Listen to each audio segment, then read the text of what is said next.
खरंच राहुल गांधींची भाजपला इतकी भीती आहे का? 2029ला विधानसभा आणि लोकसभेच्या निवडणुका एकत्रित घेण्याचा प्लॅन सुरू झालाय असं लोक म्हणतायत. लोकांचं म्हणणं आहे राहुल गांधींची लोकप्रियता दिवसेंदिवस वाढत चालली आणि याची भीती आता भाजपला आहे. त्यामुळं वन नेशन वन इलेक्शन 2029ला करण्याची तयारी आहे आणि या वन नेशन वन इलेक्शनसाठी लवकरच बिल पास होणार आहे असं सांगितलं जात आहे. पण खरंच राहुल गांधींच्या भीतीमुळे हे सर्व होतंय की याच्या पाठीमागं दुसरं काही कारण आहे? आणि सर्वात महत्त्वाचा मुद्दा म्हणजे वन नेशन वन इलेक्शनचा फायदा भाजपला होईल का? राहुल गांधी आणि विरोधी पक्षांचं याच्यावरती काय म्हणणं आहे तेच आपण या व्हिडिओमधून जाणून घेऊ. सर्वांनी मुद्दे लक्ष देऊन ऐका, कारण की हा फक्त निवडणुकीचा विषय नाहीये, इथं लोकांच्या मतदानाचा विषय आहे. म्हणजे ज्या ठिकाणी आपल्याला वेगवेगळ्या कारणासाठी आमदार आणि खासदाराला मतदान करण्याची मुभा मिळत होती, ती मुभा आता मिळणार नाही. यामध्ये दुसरी गोष्ट अशी आहे, काही काही राज्यांमध्ये आत्ताच विधानसभेच्या निवडणुका झाल्या. मग 2029ला विधानसभा आणि लोकसभेच्या पुन्हा निवडणुका एकत्र कसं काय होऊ शकतो? आणि खरंच या सर्व गोष्टीचा फायदा भाजपला होईल का? 2029ची तयारी भाजप अगोदरच करत आहे का? आता समजून घेऊ आपण प्रत्येक मुद्दे. लक्ष देऊन ऐका. इंडियन एक्सप्रेसने एक महत्त्वाची बातमी दिली. केंद्र सरकारने देशामध्ये वन नेशन वन इलेक्शन करण्याचा प्रस्ताव संसदीय समितीकडे दिलेला आहे आणि त्याच्यावरती आता चर्चा देखील चालू आहे. त्यामध्ये असं सांगण्यात येतं येणाऱ्या हिवाळी अधिवेशनामध्ये हे वन नेशन वन इलेक्शनचं बिल पास होऊ शकतं. खरं पाहिलं तर देशामध्ये 2014 पासूनच RSS आणि Bhajap one nation one election करण्याच्या तयारीमध्ये होतं, पण ते बिल अजूनपर्यंत पास झालेलं नाही. पण आता 2029च्या अगोदर हे बिल पास होऊ शकतं असं बोललं जात आहे. भाजप आणि RSS साठी वन नेशन वन इलेक्शन हा खूप महत्त्वाचा मुद्दा आहे. पण इथे एक मोठा प्रश्न निर्माण होतो. जर 2029ला वन नेशन वन इलेक्शनच्या अंतर्गत लोकसभा आणि विधानसभेच्या निवडणुका एकत्रित घेतल्या तर आत्ताच निवडून आलेल्या मुख्यमंत्र्यांचं काय होणार? कारण की काही काही राज्यामध्ये आत्ताच निवडणुका झाल्यात. मग त्या ठिकाणी काय होणार?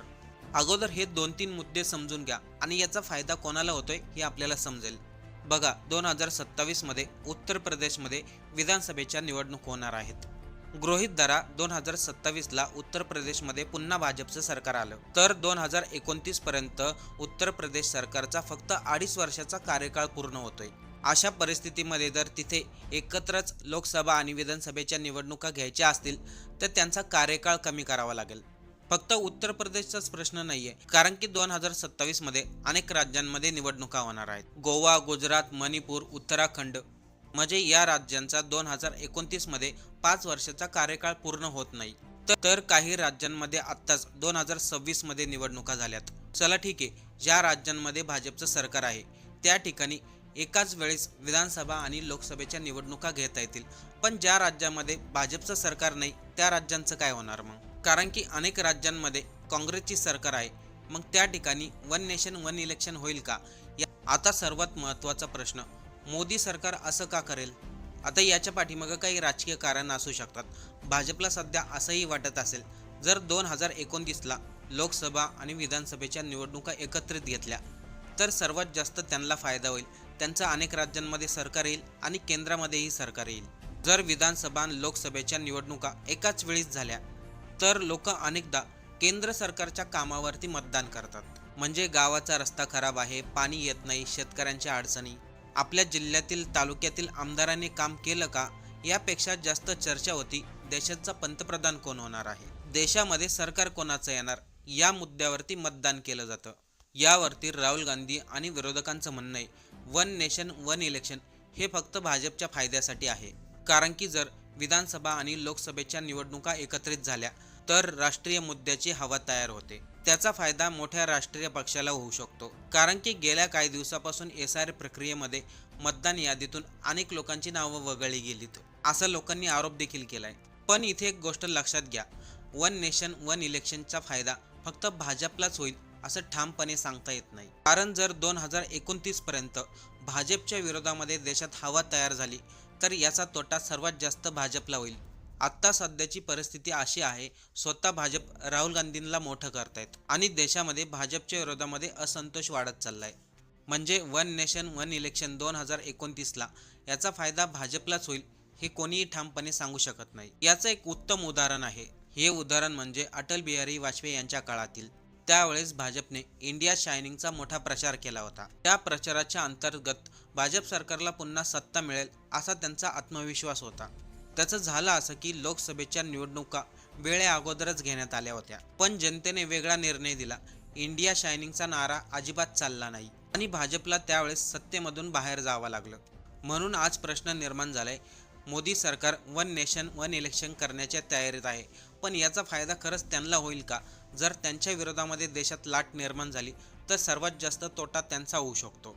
कारण की आपण सध्या 2026 मध्ये आहे आणि 2029 मध्ये काय होईल, कोणाच्या विरोधामध्ये लाट निर्माण होईल, कोण लोकप्रिय होईल हे कोणी सांगू शकत नाही. याला 3 वर्ष बाकी आहेत. आज जर आपल्याला एखादा मुद्दा छोटा वाटत असेल, पण त्याच मुद्द्यावरती 2 वर्षांनी मोठं आंदोलन झालं तर, ज्याप्रमाणे गेल्या काही दिवसा अगोदर जंतर मंतरवरती आंदोलन झालं, भाजपच्या विरोधामध्ये लाट निर्माण झाली, त्याचप्रमाणे जर 2029च्या अगोदर असंच काही आंदोलन झालं तर, त्यामुळे भाजप सरकार जरी वन नेशन वन इलेक्शन आणत असेल तर त्याचा फायदा ठामपणे भाजपलाच होईल असं सांगता येत नाही. पण इथे विरोधकांचं म्हणणं आहे, भाजपला विरोधकांना कमकुवत ठेवायचं आहे. कारण की अनेक पक्षांमध्ये फूट पडली, अनेक पक्षाचे आमदार खासदार भाजपमध्ये गेले आणि त्यानंतर तो राजकीय पक्ष देखील कमजोर होत चाललाय. पण तरी देखील विरोधक संपले नाहीत. खास करून राहुल गांधी. लोक आता म्हणू लागलीत, कालपर्यंत जे लोक राहुल गांधींना पप्पू म्हणत होते तेच पप्पू आता लोकांचे पप्पा बनलेत.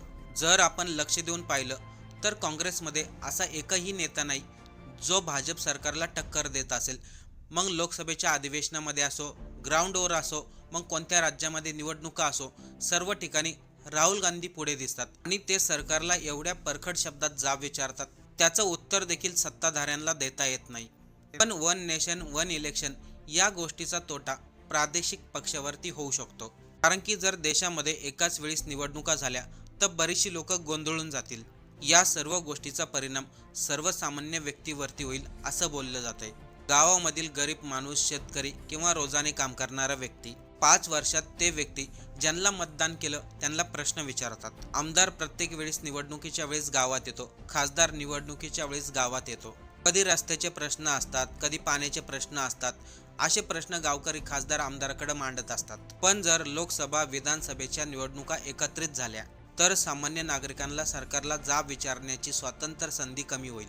म्हणूनच वन नेशन वन इलेक्शन निवडणुका एकत्रित घेण्याचा विषय नाहीये. याचा परिणाम देशाच्या राजकारणावरती, प्रादेशिक पक्षांवरती आणि सामान्य नागरिकांवरती होईल. यामध्ये आणखीन एक महत्त्वाचा मुद्दा म्हणजे, जर देशामध्ये वन नेशन वन इलेक्शन झाले तर निवडणुकीमध्ये लागणारा खर्च कमी होईल, पोलीस प्रशासन आणि सरकारी यंत्रणेवरती येणारा ताण कमी होईल, वारंवार आचारसंहिता लागू होणार नाहीत, विकास कामामध्ये अडथळे येणार नाहीत. पण विरोधक म्हणतात, निवडणुका कमी वेळा होण्यापेक्षा लोकशाहीत जनतेला सरकारला प्रश्न विचारण्याची संधी जास्त मिळायला हवी. आपल्याला काय वाटते, 2029ला जर वन नेशन वन इलेक्शन झालं तर याचा फायदा भाजपला होईल की देशामधील परिस्थितीनुसार पक्षाला फायदा होईल? याबद्दल आपल्याला काय वाटतंय? आपलं मत कमेंट करून नक्की सांगा.